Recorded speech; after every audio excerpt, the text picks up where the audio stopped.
alaikum. Kwa majina naitwa Rahim Makamebaro. Kwa nafasi yangu kwenye chama cha Chadema ni mwenyekiti wa wilaya Mkoani. Kwa mpaka muda huu na saa hii tuloko hapa ni kujivua wanachama wa Chadema pamoja na nafasi yangu nilonayo pamoja na katibu wangu wa wilaya. Tunajivua wanachama wa Chadema kwa sababu nyingi tu tulizonazo. Nyingine hazielezeki na nyingine tunazo ambazo kwa zinaelezeka. Kwanza kutengwa, haki zetu hatupati za msingi. Inafika hadi unataka kwenda hadi kwenye kikao, unaalika watu vikao, mtu anakupigia simu anakuambia mie mwenyekiti sina nauli nimpe mie ili afike kwenye kikao. Najitahidi kupambana hivyo.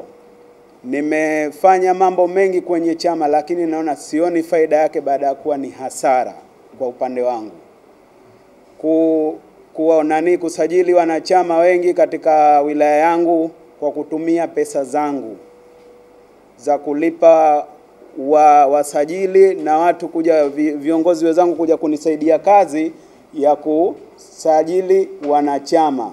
Na wanachama hao mtu akija kusajili lazima atakwambia mimi sina nauli, inabidi nimtole mimi nauli kumpa.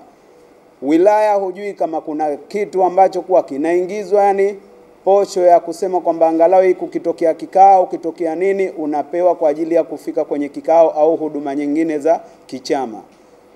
Kiukweli kuna unyonyaji na ukandamizaji mkubwa kupitia chama hichi. Hususani si tunaona kule upande wetu Pemba kwa sababu hatuoni lolote wala chochote. Tuna haki ambazo kwa za msingi za kupatiwa kwa sababu ni viongozi ili tuweze kuendesha chama, lakini huna uwezo wa kuendesha chama kwa sababu huna pesa ambayo kwa unaingiziwa ya kusema hii itakizi kwa kuendesha chama kupitia na cheo chako na sehemu ambazo kuwa unafuatilia lini au kwenda kusajili wanachama au kwenda kuzungumza na wananchi au na mengineyo kwa ajili ya chama, lakini hakuna taratibu yote zinazofanyika. Kila siku unaambiwa kuna hili, hakuna ambalo kwa la mabadiliko la kufanya ili alimradi chama kikaendelea. Kwa hiyo kwa nafasi yangu na wenzangu niko nao hapa ambao kuwa tunatoka Pemba saa hizi, tunajivua chama hichi na wengine wako nyuma yetu wanakuja wengi sana. Kwa hiyo tunaomba tukiachie chama, mtu anapoelekea atajua mwenyewe.